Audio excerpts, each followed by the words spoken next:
Welcome to the Parent You podcast, where we want to frame the challenges of the teenage years for parents to see these years as a great work of sanctification in their lives and have a deeper understanding of each other and, most importantly, grow together in the grace of Jesus Christ. I'm Mark Long, and 5 years ago, I approached the leadership at Oak Mountain Presbyterian Church in Birmingham, Alabama, about a calling to pursue the hearts of parents and families with teenagers and to equip them to be proactive rather than reactive in their parenting.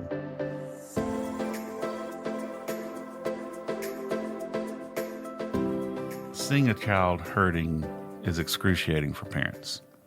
It's part and parcel to our roles as parents to want to fix things. But what about those times where we are ill-equipped or unable to help? Depression in teenagers can be a serious medical illness and one that more and more families are having to face. How can we as Christian parents put ourselves in a position to help them? Today, we're joined by Emily Walker. Emily is an associate licensed counselor at Calvert and Associates. She has earned a master's in counseling from Covenant Theological Seminary, my alma mater, and works with adolescents and adults through the broken parts of life. She is also on staff here at OMPC as the Shepherding Care Coordinator. Today, we're going to be talking about depression, really just trying to get a little more information and understanding about depression. Emily, thanks for being with us. Thank you for having me. So would you mind just giving us a little background about depression? How would you define it? What does it look like? So when we refer to depression, it presents in a way that is lacking motivation, but oftentimes it also is an activating response. So it can be aggressive. It can present as anger. It doesn't always have to present as, I'm under my covers, I can't get out of bed, but it can present as well as an activation response. There is a biological and physiological response happening with depression. And, you get your typical increase of heart rate in that activating response. Oftentimes it is a response to a threat, and it is a way that our body protects itself. I like to think of depression as more of a freeze zone. You've got a fight, flight, freeze zone. Most people are familiar with that language, fight, flight, freeze. And if you're in that freeze zone for quite some time, it's very hard to mobilize, to find movement in that frozen place. If we could even right there kind of frame what we're talking about with depression today using what is called a window of tolerance. You have like a ceiling and then you have a floor. And what our aim and goal every day is just trying to stay between that ceiling and floor and what we feel. So there's ups and downs, natural ups and downs throughout our day. And oftentimes something pushes us above that ceiling or out of that ceiling into a fight response, and then sometimes it pushes us down into that freeze response. So with what we're talking about today with depression, we're going to mostly refer to that as that freeze response, but we will talk about how sometimes there's threats that cause us to go up and out into that fight response also. So, as I've experienced it with my own children, with myself, my wife, friends, as a Christian, you wonder how do we distinguish between someone's just being sad or is sad about a circumstance in their life and depression? Most of the time, we would consider it a shutdown state, a state of shutting down. So you're immobilized, you're not connecting with others. It's more of an isolated event in our life, and it's seasonal oftentimes. Sometimes it is for a season, and we work our way out of it and through it, and then sometimes those seasons can be shorter, sometimes those seasons can be longer, but usually it's referred to as a shutdown state. How would we as a parent, we first see that as we pay attention to our kids, what would be some things that we could do just to help with that or aid in that? since we are associating that shutdown state with a feeling of overwhelm, oftentimes offering rest for our teenagers or ourselves when we feel overwhelmed or threatened, that leads to that place of immobilization. It's a body response that we can't keep going. We can't keep putting our head down and keep doing the next thing. Our body will shut down and close down and fight for what we need, which is rest. Well, if there's a thing that we need in our society today is rest. I hear parents talking about their kids. They're just really concerned. But as they talk, sometimes I hear them describing things that they're involved with that are counterproductive to what their goal is. And that goal is to get them out of this state. But yet they continue doing things or allowing their students to do things that contribute to that. So how would you address that with a parent? Conserving energy is what our body is doing. So when there's disconnection, there's numbing, there's disassociative tendencies. Our body is in a state that really is crying out for that place of rest. Oftentimes as parents, I know myself included in parenting, I can contribute to that place of unrest by demands, adding demands to my children. You need to do this and this and this. So if we experience our children in that place of shutdown, by offering them rest, I think we can offer them also connection, empathy, compassion. Before even moving them to our agenda, I will often find myself, I'm real demanding today, of my children. I'm asking a lot of them, and we've made no relational deposits. We've had no quality time together, and they're not responding very well to my demands. And so, they'll procrastinate, or they'll say, yeah, I'll do that when I get to it, get a chance to do it. They're going to choose every time connection with their friends, connection in their youth group, with their community, wherever that is. And so oftentimes that's the reason they're procrastinating, is they know their need for connection and they don't know how to find it or where to get it. They also don't know how to express that need for connection. So they will isolate themselves, and they will, just be it causes them to go inward during that time of isolation. Yeah. So, I've heard parents, and I've experienced it too, that it looks like my children are connecting so much better with people outside the family. When it comes to me or Francis, the connection's just not there. So they're not going to be talking as much or communicating.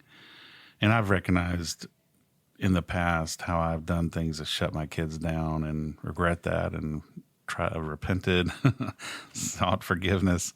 But when it comes to, parents dealing with a student that really is depressed, because teenagers are going to be teenagers. They're going to walk in the door, and sometimes you don't know what to expect when you get from them when they walk in from school or with everything else. And they had a great time at camp or on a missions trip, but then they don't know how to communicate to their mom and dad. So that's for another conversation. But the point, though, is when it moves into the area of depression, how would you encourage parents when you really start seeing that this may be depression? What would you say to them? I would resist fixing. I think in our fear, we want to fix and enter into the process with compassion and understanding. Give them time, give them space. There's safety in offering space and time to hold that feeling with them. In our fear, we want to fix because we go to the worst case scenario. And they often understand their emotions as a process. They do. But the sense of urgency can cause more immobilization and more disconnection, more numbing, more disconnection, more disassociation. So if we can slow our fear down as parents and go into that worst case scenario, and oftentimes that causes us to withdraw and not move towards them. We go into our own kind of dark place that's isolated, but we move towards them and try and understand and hold that space with them. Not fear so much the outcome as much as just entering into the process and loving them and connecting with them, maybe even sharing with them how we experience that validation, that reassurance of it being normal. It's okay not to be okay until you're our children. And then it's not okay to not be okay. Right. We spend so much energy and so much time trying to make sure that our children are okay. Well, I know, in Parent You, one of the common themes that we communicate with parents is, what is God teaching you through this? And I appreciate you sharing what you just did, because when God is working in the hearts of people, he's working with every heart in the room. Paul Tripp said that. And I believe that. And so when it comes to, if our kids are facing some form of deep sadness or even depression, we try to enter in and try to fix it, like you said, but that's not probably what God is aiming at. God is aiming at teaching us about ourselves and then also helping our kids. So with that in mind, when would be a time you would want to seek professional help for your teenager? I mean, Yeah. maybe for them, but maybe for their teenager. Yeah. Because we are students of our children, we do notice, we do give attention to the patterns. And when we notice that that place of isolation has become a pattern, that's the time to seek professional help. I think there's so much courage behind parents inviting a larger community of people into their children's lives to feel known by them. So whether that's a youth pastor or a next door neighbor, that you all have gotten close to, that the family's gotten close to, just trusted, safe people to know and be known as a child by. It really does take a village. I know that's a cliche saying, but it doesn't always have to be a professional, but just have the safe, supportive army around our children that they can disclose things. My children go to other people. They don't tell me everything. That's okay that they don't tell me everything. They share with others more freely, oftentimes, than they share with us. And we encourage that, especially as safe and trusted adults, that they befriend them and that they know the inner workings of their heart. That's not a threat to me as a parent. I want to invite that village to be a part of our family and of our children. Seeking professional help, oftentimes parents will wait until medication needs to be involved. They will say something like, oh, this is where we need to get the professionals involved. If they see that lacking motivation, that isolated and withdrawn place for their child. My little motto with teenagers is skills before pills. And I'll often start there, teaching them skills to cope, teaching them skills to help get them out of that red zone, if that's what we call that depressed and isolated, frozen place. Teaching them skills to help activate and motivate themselves is, I feel like, the best tool for them. I love that. Skills before pills. Skills before pills. I've never heard that. That's really good. So when you talk about teaching them skills, just for, I'm sure you probably share this with parents, but so other parents would know, what kind of skills are you trying to teach them? So connection is key. with our feelings and emotions, and whether the dynamics of us relating to ourselves or others. It is just important that we know who we are in Christ, who He says that we are, so that we are being able to combat lies that we believe. It's important that we have a relationship with self, that we recognize that we have feelings and emotions and that God has given them to us, and they're not a bad thing. So relationship with God, relationship with self, relationship with others, connecting to those relationships and finding that safety for ourselves is a process of development, right? So if we see a child, who is an infant and they are soothed by connection with a parent, they are very dependent on that parent for helping soothe them. Now, we can give them skills to soothe themselves. We give them a passy, we give them a blankie, a lovey. We're trying to teach them very intentionally how to soothe themselves.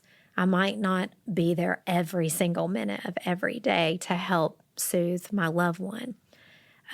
So it is important to give them the skills, to help them soothe themselves. It doesn't mean that I'm withdrawn and I'm not there to help care for them. But I really do think that we can set children, especially, up for success by teaching them early on how to provide that for themselves in a lot of ways, not always dependent on that being in relationship with others outside of themselves, but they can find that safety even within themselves and their relationship with God. And for teenagers especially, I think drowning out the noise. Social media can be very noisy. So anything that helps drown out the noise in the world around us is a great skill to implement to create the space for connecting and calm and quiet. Oftentimes the first thing that I do when I get in my car is turn my radio off, because I've been in conversation with someone all day, or I've been listening, or I'm helping my young children name the things in the world around them, just being engaging in some way in relationship and really fighting for that connection and that place of connection. Teenagers live this all day, every day, this place of connection. And so even for them, just removing the places of connection, social media, they're always on. There's always a tab open for connection. So if they can take some time in a day, sit with themselves and learn to just kind of be in their thoughts and to be with themselves, that's a great practice. Yeah, but as you experience with your kiddos, it is a foreign concept, because the society is screaming that they need to be active. They should be moving, and because everybody's wanting a piece of them. So if you have 10 things wanting a piece of them, it's going to be 10 distractions, and all of a sudden they're overwhelmed, and it does build anxiety. Thank you for saying that about anxiety, because I was, I think helping parents see how anxiety can play a role in moving our kids through some form of depression or whatever is very important. All these things play a part in what God is calling us to do in rearing our children. I think it's very important for parents to parent, not overparent, not underparent, not hover parent, not whatever parenting you want, but just like you said, is your goal in parenting to have a connection with your kid. I think if we were to ask all parents, they would say that's exactly what I want. I want to have a good connection with them so that when these things happen, they can engage with their students and parent the way they should, because that's what we're called to do up until a certain time. So I want to ask you one more question, if I could. Spiritually, sometimes, whether conscious or not, there's a sense in which believers have nothing to be depressed about. What would you say to a person that says that about depression?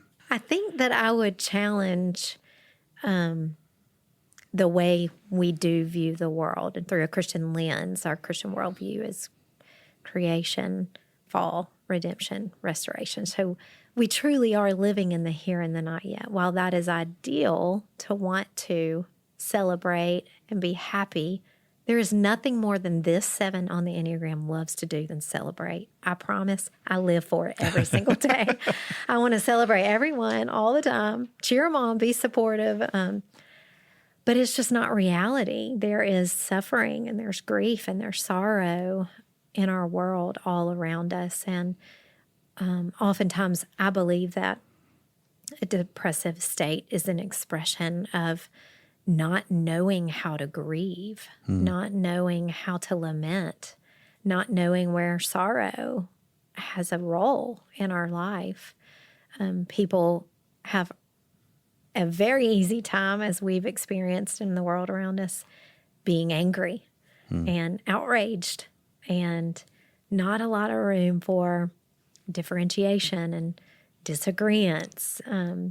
But to hold the emotion of sorrow and suffering and celebration simultaneously together, it's almost impossible. I mean, we see that from Christmas to Easter. And I don't know if you feel like you're on an emotional roller coaster from Christmas to Easter, but oftentimes I'm like, I'm all over the map, I'm celebrating Jesus' birth and him and his second coming, even thinking about the hope of the second coming and resurrection and new mercies every single day and all this. And yet it's, the restorative, the restoration of that is not our reality here on earth. And so though we're looking for shalom, we're looking for peace here, we are reminded throughout the day, all day, that we're living in brokenness. And we need to take time to feel that and to lament that and grieve that.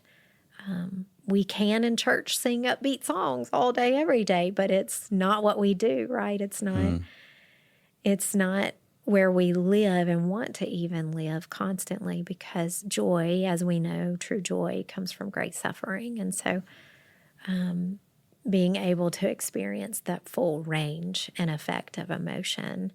When I'm taking notes after a client leaves, this client is healthy. They have experienced a full range of emotion. They are not positive Polly coming in here all the time. They are sad some days, and they are elated some days. That's the full range and effect of emotion that a healthy person, in my opinion, but also clinically, that truly is what we're trained to look for, is a full range of effect in someone. With Christianity, when they start experiencing some of this brokenness, as you said a minute ago, sometimes they feel like they're more broken than anybody else because they shouldn't be feeling this way because they know Christ, or because they go to church, or because they have a loving mom and dad, and they're going, why do I feel this way? I appreciate you talking about the reality of where we're living.